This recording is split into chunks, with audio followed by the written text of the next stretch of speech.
generally, tell me your impression of what you make of the electoral process so far. Well, let me say that a third term bid for any government, as far as our fourth Republican Constitution is concerned, has been a tough one. And it is what you see reflected in the parliamentary elections.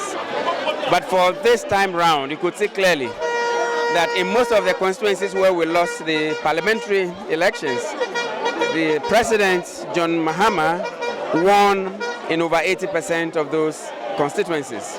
It's a clear manifestation that yes, we didn't show well in the parliamentary elections, but the people of this country have a lot more confidence in President Mahama than any of the other presidential candidates. And it's reflected in the number of constituencies where he won.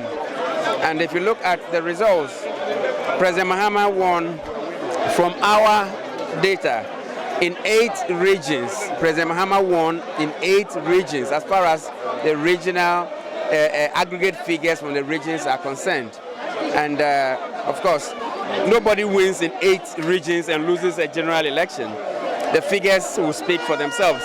We have a lot of confidence in the Electoral Commission. We have had one of the most peaceful elections in our electoral history. Speaking of the parliamentary level, I mean, it's been seen that a lot of the parliamentarians lost their seats, but then the president still got the vote. Is that to say that the MPs weren't as effective as one should have expected? Well, I wouldn't say that the MPs were not effective. I would want to rather say that perhaps we rather need to look at our processes for electing parliamentary candidates, and we also need to look at what generates conflict in the process of selecting parliamentary candidates in order to mitigate some of these.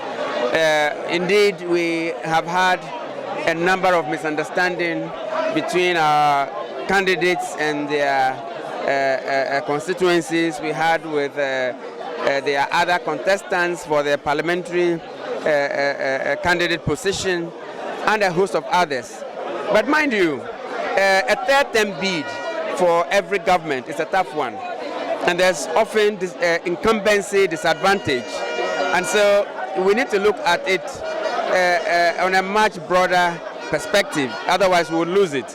I'm not sure that MPs lost because we are not effective, but the myriad of challenges associated with a third term bid is what might have accounted for that, unless there's something very compelling, because people really give up for their own parties when it comes to a third term bid. But the charismatic leadership, the inspirational leadership we have experienced of President John Dramani Mahama is what has manifested in his winning a lot more constituencies as against all the other political parties. And that is why when it comes to aggregate votes, he has secured far more votes than any of the presidential candidates. And that is what has brought us here this morning, because we have been following, we have been monitoring the figures. We have our own internal mechanism for collating the results at regional level and at national level. From all the results that have come in, it is quite obvious that there is only one winner, and that winner can be no other person but the reason we are here.